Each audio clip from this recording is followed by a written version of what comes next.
Halo semuanya, selamat datang kembali di LMS IDN di video IPv4 addressing. Di video kali ini kita akan membahas mengenai struktur IPv4, subnet mask, cara membagi-bagi IP gitu ya. Dan skill-skill esensial lainnya nanti yang dapat kita pakai ketika kita sedang membahas nanti materi routing ya, karena di layer 3 ada routing. Nah, untuk si IPv4 di sini ya, yang perlu kita perhatikan adalah dia ini terdiri dari 32 bit hierarchical address, ya, yang disusun dari network ID dan juga host, network portion dan juga host portion ya. Nah, jadi 32 bit itu maksudnya ada 32 karakter biner 01, 01, 01, cuma ada dua karakter itu aja ya. Yang mana sebetulnya kalau kita tuliskan ini ditulis dalam format dotted decimal. Jadi pakai karakter desimal, bukan pakai biner lagi. Kenapa dipakai biner gitu ya? Karena komputer kita ngertinya biner tadi. Ya. Nah, kita tulisnya pakai desimal, angka biasa, 0 sampai 9. Lalu nanti si porsi network dan juga si hostnya ini akan ditentukan via subnet mask. Di mana subnet mask ini nantinya akan perform atau akan melakukan operation gerbang logika N ya. Jadi ada N operation di mana nantinya akan dicocokkan. Misal umpama kita pakai 255.255.255.0 yaitu subnet masknya ditulis dalam format dotted decimal juga BTW. Nah, ini kalau dalam binernya, nah ini nanti kita punya 255 itu angka binernya satu semua ya, dan kalau 0 ya 0 ada 8 kali. Karena setiap oktet di IP versi 4 itu ada 8 karakter biner. Nah, untuk yang karakter subnet mask binernya di sini adalah 0, ini berarti menandakan dia adalah host portionnya. Sementara yang satu dia adalah network portionnya. Nah, maka di sini ya, kalau kita mau buat ya formatnya jadi prefix length, kalau subnet mask itu identiknya tadi dotted decimal notation. Kalau prefix length itu yang format slash ya slash 8, slash 16, slash 24, 25, 26, slash 30, 31 mungkin slash 32 gitu ya. Nah, ini jadinya kita harus konversi dari yang dotted decimal notation gitu ya. Ini biar kita tahu dulu nih 32 bitnya itu berapa range-nya buat porsi network ID dan host ID-nya. Yang bitnya satu itu nanti kita hitung totalnya berapa. Contoh seperti di sini nih. Ini 255.000 misalkan. Nah, berarti 255 itu ada angka 1 8 kali, sisanya 0. Nah, yang 0 ini network buat porsi hostnya, yang satu ini buat porsi networknya. Maka si prefix length-nya adalah slash 8 gitu. Contoh lainnya misalkan slash 24. Oh, berarti angka satunya ada 24 kali. Gitu. Slash 30. Oh, angka satunya ada 30 kali. Sisanya 02 sisanya itu buat si host ID. Begitu. Oke, semoga jelas ya.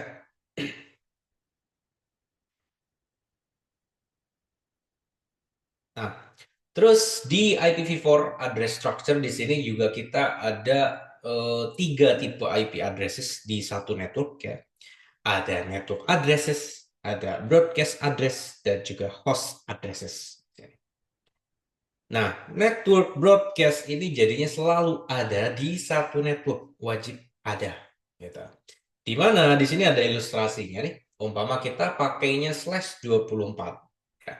Dengan IP networknya misalkan 192.168.10.0. Nah, maka di sini ya, host portionnya adalah oktet terakhirnya, ya, 0 semua. Nah, berarti IP network ini yang all zeros, IP broadcast ini yang all angka satu, bisa ya. Nah, ini angka satu semua dan first address untuk host dan last address untuk host ini adalah angka 0 dan satu yang ya random aja di situ, ya sisa-sisanya gitu. Ya, jadi yang perlu kita ingat, network address biasanya IP pertama dalam range IP-nya. Kalau broadcast address, IP terakhir. Ya, sisanya misalkan dari pertama ke terakhir itu si host part address-nya. Ya. Lalu di komunikasinya juga sama seperti di MAC address tadi pembahasan sebelumnya ya. Ada unicast ya, satu ke satu tertentu, broadcast itu satu ke semua. Dan kalau broadcast ini ada alamatnya 255, 255, 255, 255 ya. 255 4 kali itu berarti komunikasi broadcast. Kalau multicast ini satu ke grup tertentu. Nah, berarti ini ada alamat IP khususnya yaitu 224 000 ya di situ dia biasanya rentangnya itu ya. Nah, itu tipe komunikasinya ya, unicast, broadcast dan multicast. Lalu kita ngomongin mengenai si special range IP address versi 4. Di mana di sini kita punya IP private dan juga IP public. IP private didefinisikan di standar RFC 1918 yang rentangnya ada di tabel ini. Nah, jadi misalkan saya punya network untuk organisasi skala internasional. Nah, mungkin di sini saya akan pakai yang 10.000/8. Nah, kenapa begitu? Karena si slash 8 total IP yang tersedia itu buat hostnya berarti kan kalau network ID-nya 8, sisanya kan berarti buat host ID-nya nih di situ ya, host portion. Host portionnya berarti 32 kurangi 8, 24 tuh. 2/24 total IP address-nya. Tapi kalau misalkan network buat di rumah saya aja yang cuma ada ya misalkan 5 device, 10 device mungkin. Ya saya cukup misalkan pakai IP private range yang ada di 192 aja depannya gitu. Yang mana ini paling sering dipakai di ya network skala kecil. Biasanya pakainya /24. Nah, selain range IP private yang ada di tabel itu, ada juga memang beberapa space IP khusus lainnya, ya. Nah, tapi gitu ya, kalau mau kita ambil, oh berarti selain IP private, selain IP range khusus ya, yang sayangnya nggak ada di slide di sini ya. Nah, selain IP private dan range khusus, berarti ini kita bisa sebut ya IP public gitu. Contoh, IP 172.32.1.1 itu udah IP public.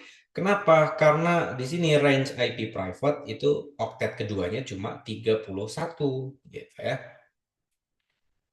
Nah, supaya kita bisa berkomunikasi di internet ya tadi kan berarti harus pakai IP public ya. Terus gimana kok bisa kita di rumah pakai IP private tapi bisa misalkan mengakses layanan internet yang pakai IP public semua?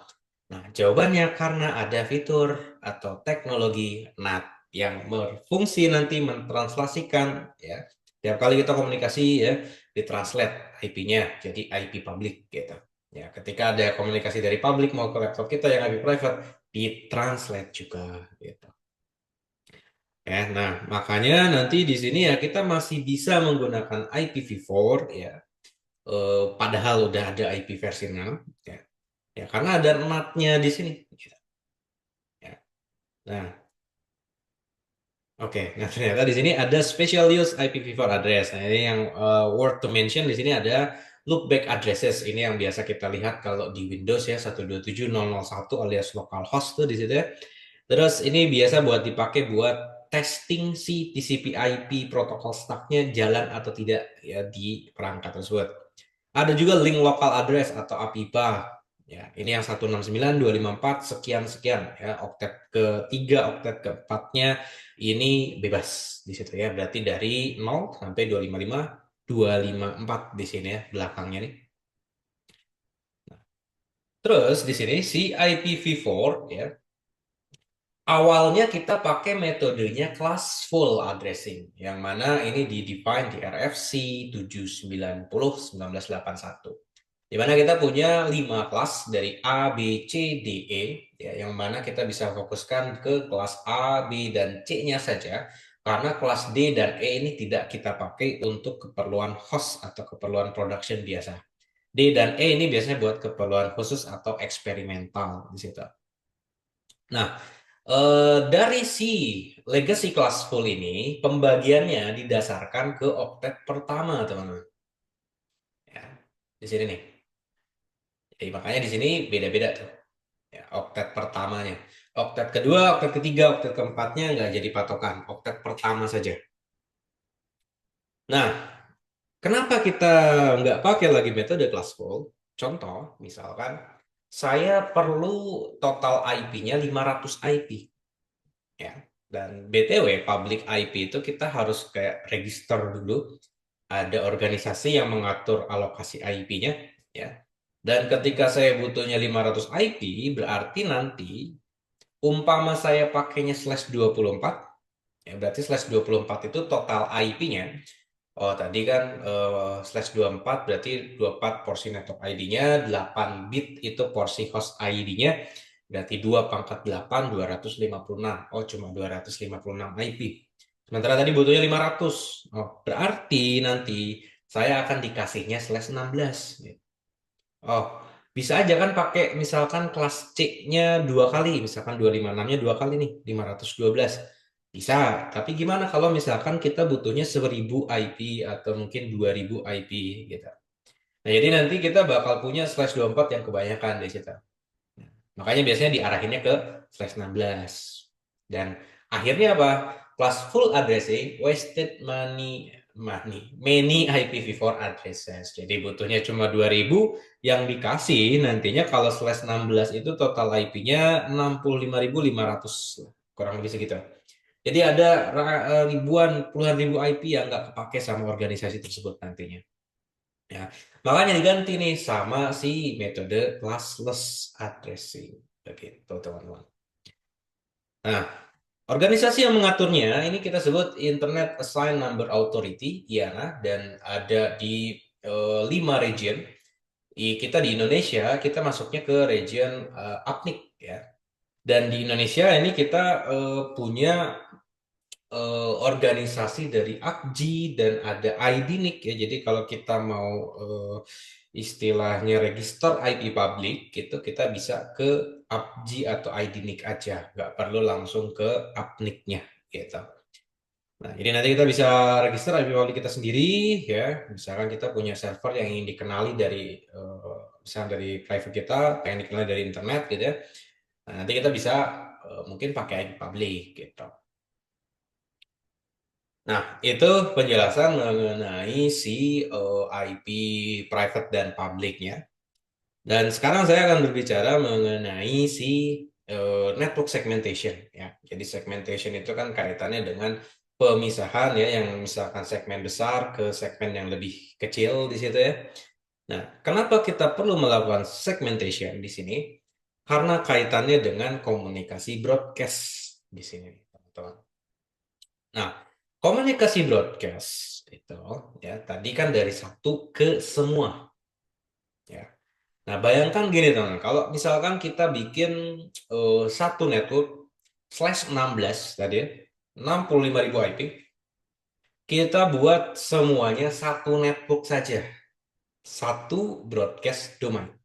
Ya, broadcast domain itu batasan di mana kita bisa melakukan broadcast paketnya. Umpama kita membuat di sini tadi ya 65.000 device connect semua dalam satu network yang sama, akhirnya ada satu device melakukan broadcast, satu paket broadcastnya harus dikirim ke semua 60-an ribu tadi. Nah, jadinya kan chaos tuh di situ gitu ya, kalau jumlahnya memang sebanyak itu gitu ya. Makanya di sini kita akan melakukan segmentasi di sini ya dengan menambahkan router biasanya di situ, dan kita bagi menjadi network yang lebih kecil, alias di sini kita sebutnya proses subnetting gitu. Nah, ini perlu kita lakukan gitu ya, karena tadi alasannya broadcast domain terlalu besar dan kita pengen broadcast domainnya lebih kecil ya. Ya, kalau ada broadcast satu itu masih oke, broadcastnya 200 perangkat mungkin masih aman nih gitu ya. Nah, kebutuhannya gitu ya, gini bisa reduce overall network traffic and improve network performance. Bisa juga kita terapkan security policy between subnets gitu ya. Misalkan subnets atau networknya guru nggak bisa misalkan bukan guru berarti, sorry, siswa nggak bisa mengakses jaringannya guru misalkan gitu. Ya. Nanti siswa nggak bisa mengakses internet di jam-jam tertentu. Nah, security policy-nya bisa kita terapkan ke IP-IP-nya si siswa aja gitu. Dan ini misalkan ya, kenapa kita melakukan segmentasi juga bisa by lokasi, mungkin per lantainya beda-beda, per grup function, per tipe device yang berbeda mungkin di sini ya. Jadi nanti cara kita mendesain network tidak terbatas ke misalkan lokasi saja atau grup saja, bisa ke tiga kategori tadi gitu. Nah, sekarang kalau ngomongin si segmentasi dengan subnetnya tadi ya. Network itu paling gampang di setnya ke octet boundary /8, 16, dan /24. Dan itulah kenapa ketika kita di rumah mungkin ya di jaringan skala kecil gitu ya, paling gampang ya udah pakai /24 aja deh gitu. Mau jumlah device-nya cuma 3, 4 ya udahlah pakai /24 gitu. Ya, toh kita juga pakainya IP private gitu. Pas ke internet ditranslate pakai IP public gitu. Ya, jadinya ini memang cara mudah buat implementasi networknya sebetulnya gitu. Nah, contoh di sini ya kalau kita lihat ilustrasinya nih, /8 ini sampai 16 juta, /16 65.000, /24 254. Nah, kalau misalkan kita ngomonginnya misalkan, oh IP-nya IP public. IP public kan mungkin ada nilai komersilnya, kita bisa sewakan segala macam ya nantinya. Bisa jadi layanan jasa juga nih gitu. Nah, mungkin kalau itu nanti kita perlu pakai si subnet atau segmentasi subnetnya yang lebih kecil lagi, jangan 200 mungkin gitu. Bisa aja mungkin pakai slashnya /30, 29, 28 mungkin gitu ya. Dan ada opsi-opsi lainnya di sini nih ya. Ini dari /24 ke /30 ya, ada six ways katanya di situ ya. Kita tinggal hitung aja jumlahnya berapa gitu. Jadi kalau misal di rumah saya nih, saya pasang WiFi misalkannya cuma ada 5 atau 10 device, mungkin saya pakai /28 ya udah cukup karena number of hostnya di sini ada 14 gitu. Ya, cuman ya ya males konfig-konfig lagi ya udah pakai /24 aja biasanya orang gitu. Oke, nah eh dan ini mungkin menjadi video IPv4 eh pembahasan terakhirnya sebelum nanti mungkin ada tambahan video penjelasan subnetting. Dan saya izin akhiri dulu video kali ini ya. Semoga teman-teman bisa memahami konten dan materinya. Ya, kita bertemu di video berikutnya. Bye bye.